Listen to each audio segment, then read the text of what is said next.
Grayson, I'm so pleased to meet you. Hello. It's an honor and a relief because you just recovered from COVID. Yes, I had it about 2 or 3 weeks ago. How are you feeling? You know, I've got a very slight hangover from it, but I'm fine. Yeah, I'm pretty back. I was, double jabbed. Double jabbed, but is it the same feeling as a hangover? No, it was just, you just feel a slightly low energy, and a tiny bit of a cough, but not much. But not much anymore. No. So almost fully recovered then. Yeah. And we're now in London in your studio. This is where you work. But you were supposed to be in the Netherlands right at this moment because of the Erasmus Prize. Yeah. Erasmus Prize is how we say it in Dutch. The annual prize is awarded to people who, and I quote, have made exceptional contributions to culture, society, or social science worldwide. Not bad. And it's 150,000 euros. Yeah. Holy moly! I hope Brexit import duties don't apply to that. No, I'm hoping it's tax-free. I hope so too. Have you picked out a motorcycle yet? A new one? I think I don't know, I think I've got to an age where I won't be spending it on motorcycles anymore. No? I don't know what I'd spend it on. I might give it away. Who knows? Give it away to whom? I don't know. Somebody deserving. Or some people deserving. I don't know. And the prize ceremony, unfortunately, was cancelled for the second time because of COVID, and it will now be held online. Yeah, I'm having a private Zoom with the King. With the King, yeah. With Koning Willem-Alexander, yeah. I assume you will dress for the occasion like you did today? Yes, well, I did have a dress made especially for the ceremony. Oh, you did? Yeah, but I'm I think, so so it's orange, of course, so I thought that would be appropriate. So I'll wear that for the Zoom. Oh, and you think our King will be able to keep a straight face when a guy in a dress pops You up mean on that his guys screen? in dresses are funny? No. I don't know if he will think they're funny. Yeah, well, that'll be an interesting test for him, wouldn't it? That will be, yeah. Oh, no, I just realized that now probably the little woke corner of Twitter is already preparing their tar and feathers for me because I called you a guy in a dress. But that's how you address yourself, and that's how you prefer definitely. being addressed, I am a man in a dress. You're a man in a dress. Yeah. Yeah. Yeah. So I wanted to quote your much-quoted Twitter bio because it introduces you very well. It says, artist, broadcaster, transvestite, worshipper of teddy bears, lecturer, tele-addict, likes being on two wheels, hence the motorcycle. Tele-addict, that's an excellent character trait for a guest on this particular program, since we've asked you to choose a handful of movies, documentaries, clips. What sort of programs do you like watching?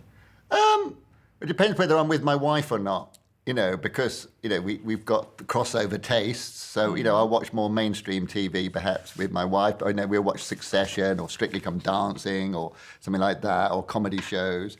But if I'm on my own, I tend to watch maybe more kind of heavier documentaries. Music documentaries I like very much. I'm watching a lot of musicals at the moment because I'm sort of working on a musical, so... What musicals, what type of... Whatever's like the going, Andrew Lloyd Webberish type, or what? Anything, really, from the golden age of musicals right up to sort of Hamilton or something like that, yeah. Yeah.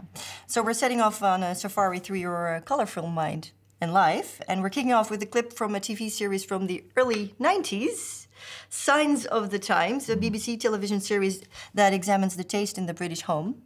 Naturally, I've watched the full episode, and the series shows the most outrageous furniture, like white leather couches and Sphinx tables with glass tops and fake electric fireplaces and whatnot, but yet you've picked a couple which seemingly has the most mainstream interior.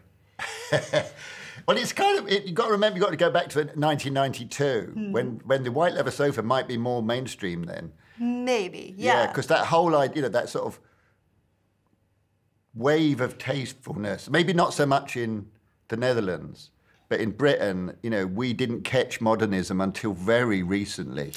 The whole kind of minimalist, more kind of modern, pared-down aesthetic. The more would have been, Scandinavian... when this programme was made, there's an episode in it where a woman who lives with an architect who lives in a relatively modernist house says, when I want to be near curtains, I go round my daughter's. Because he bans all any of the fripperies, which would have been mainstream at that time in the early 90s.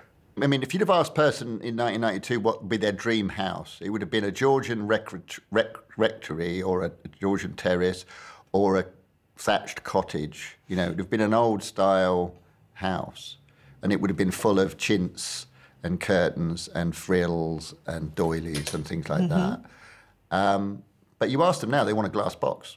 Yeah. Minimalistic. Taste has changed. Yeah. Minimalism is now kitsch. Minimalism is now kitsch. Yeah. That is so true. Anything else we need to know before we start watching this clip?